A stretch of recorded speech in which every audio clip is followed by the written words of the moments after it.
Salut à tous, j'espère que vous allez très bien et je suis très content de vous retrouver sur la chaîne pour cette vidéo dans laquelle on va continuer à parler de la Coupe du Monde. Après l'élimination du Brésil, j'ai dû prendre du temps pour m'en remettre et en plus, j'ai subi deux chocs, on va pas se mentir, l'élimination du Brésil et après le Portugal de Cristiano Ronaldo. Très frustrant, mais on doit l'accepter, c'est le football et c'est ce qui fait de ce sport le meilleur au monde. Bref, aujourd'hui, on va parler de l'avant-match France-Maroc, demi-finale Coupe du Monde. Un match avec un grand enjeu, on va le voir. La France qui est très déterminée, en face les Lions très forts, une Coupe du Monde pleine de surprises. Personne ne s'y attendait, le Maroc continue à écrire l'histoire.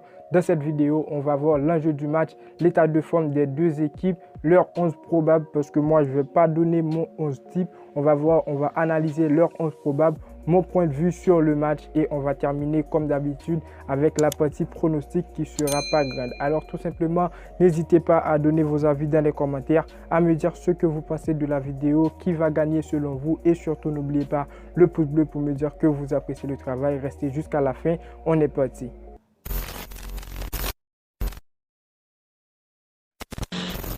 Mercredi soir, le Maroc affrontera la France en demi-finale de la Coupe du Monde. Un match qui promet beaucoup avec la France qui a jusqu'à présent assumé le nom de favori. Et en face, le Maroc qui a fermé pas mal de bouches. Je le dis comme ça parce que personne, et même moi, à la sortie du calendrier, n'a pas pensé à le Maroc dans le dernier carré de cette Coupe du Monde. On commence avec l'enjeu du match qui est très important. Les deux équipes vont chercher la victoire pour avoir leur ticket pour la grande finale.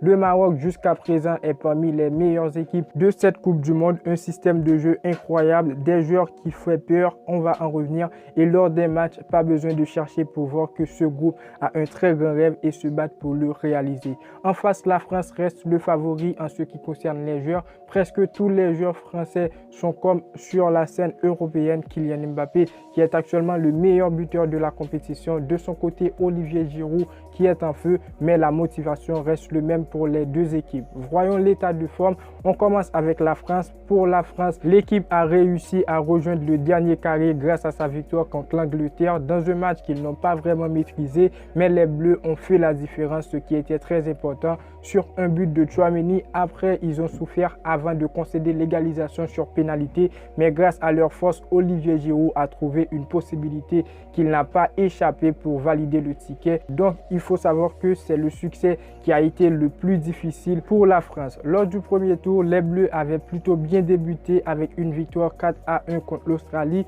Par la suite, ils ont validé rapidement leur billet pour la phase à élimination directe en l'emportant devant le Danemark avant de s'incliner lors du troisième match face à la Tunisie où on a vu une équipe de France remaniée dans un match avec pas grand enjeu parce que la France était déjà qualifiée. Donc c'est une équipe qui est bien partie. En face, le Maroc est juste sensationnel. Ce que réalisent les hommes de Walid Regragui est extraordinaire. Déjà, ils sont tombés dans un groupe difficile avec la Croatie, la Belgique et le Canada. Ils ont parvenu à s'emparer de la première place grâce à un nul obtenu face à la Croatie. Pour la suite, ils ont réussi à battre la Belgique, le Canada et éliminer l'Espagne. Et après les frérots, ils ont éliminé le Portugal de Cristiano Ronaldo. Les joueurs, grâce à leur motivation, ont réussi à réaliser la plus grosse performance de leur histoire et devenue la première équipe africaine à rejoindre le dernier carré et veut continuer cette compétition. Personnellement, je suis vraiment impressionné de cette équipe. C'est une équipe qui est vraiment déterminée, qui a un objectif,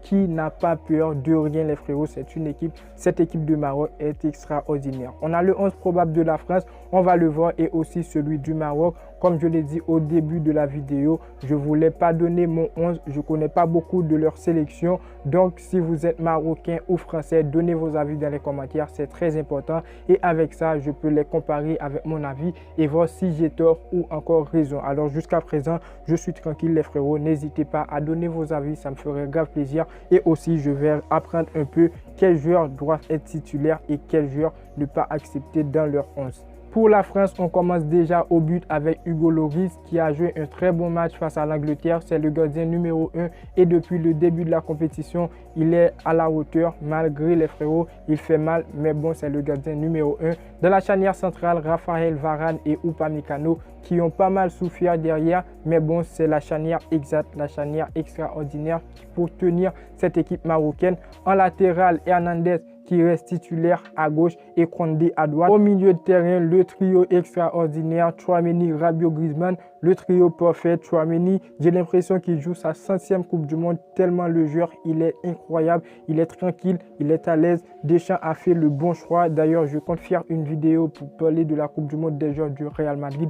Top ou flop, n'hésitez pas à vous abonner, à activer la cloche. On va sûrement parler de Tchouaméni qui joue sa meilleure, je pense sa première Coupe du Monde qui est la meilleure Coupe du Monde. Et dans le secteur offensif, Ousmane Dembélé, Kylian Mbappé et Olivier Giroud dans l'axe. Donc voilà pour le 11. Je pense que c'est le 11 parfait pour la France. N'hésitez pas à me dire ce que vous pensez dans les commentaires. Pour le Maroc, c'est un peu compliqué. Pas mal de blessures pour cette demi-finale. Le défenseur et capitaine Saïs est sorti blessé contre le Portugal à l'heure de jeu et il pourrait malheureusement manquer ce mercredi. Après, Mazraoui, Aguerd ne sont pas sûrs d'être remis cette semaine. Ces absences fragilisent le secteur offensif des Lions de l'Atlas qui n'ont encaissé qu'un seul but, je le répète, dans cette Coupe du Monde. Pour le 11 au but, le gardien Bounou qui impressionne toujours. C'est un gardien qui est extraordinaire, ses qualités, je suis impressionné. Je ne vais pas vous mentir les frérots, avant je ne le connaissais pas, mais Bounou pour ses matchs en Coupe du Monde, il a impressionné. Je ne sais pas si c'est toujours ses qualités, mais pour cette Coupe du Monde des frérots, il a vraiment impressionné.